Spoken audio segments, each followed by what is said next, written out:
see elu on selline, et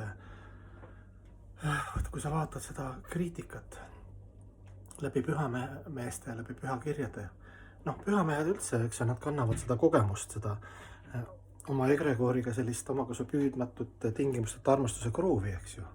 Kui sa nendest loed või räägid nendest, siis kohe öeldakse, et praana siseneb elu jõud sinusse.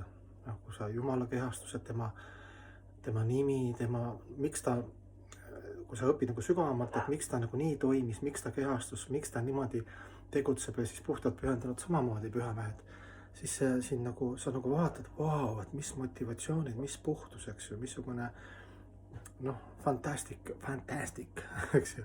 Ja siis sa saad ka nagu selle osaks, siis sa üritad ka seda argipäevast niimoodi käituda. Hakkad nagu katsetama, eks ju.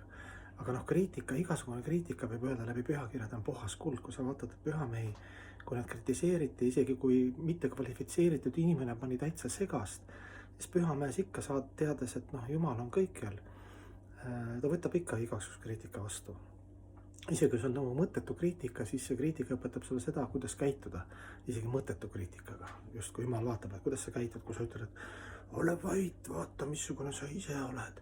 Sina räägid mulle neid asju, aga sa ise, eks ju. Materiaalses maailmas enamus ongi inimesed, me oleme sellised õudsed kriitilised, oma tugevad küljed on mingis asjas, siis me neid, kes on selles asjas nõrgem, siis me nagu, see on elementaarne, see on see egomäng, vale ego ankara.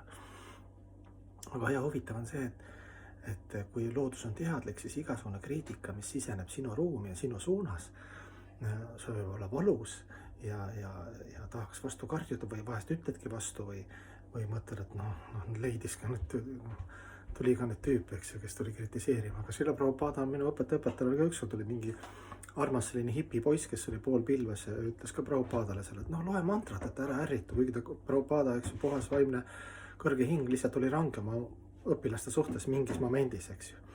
Ja Prabhupada ei öelnud, et sina hipi vana narkar, tuleb mind vanat, ennast teadustanud hinge. Prabhupada võttiski palvehelmed, hakkas mantrat lugema, eks.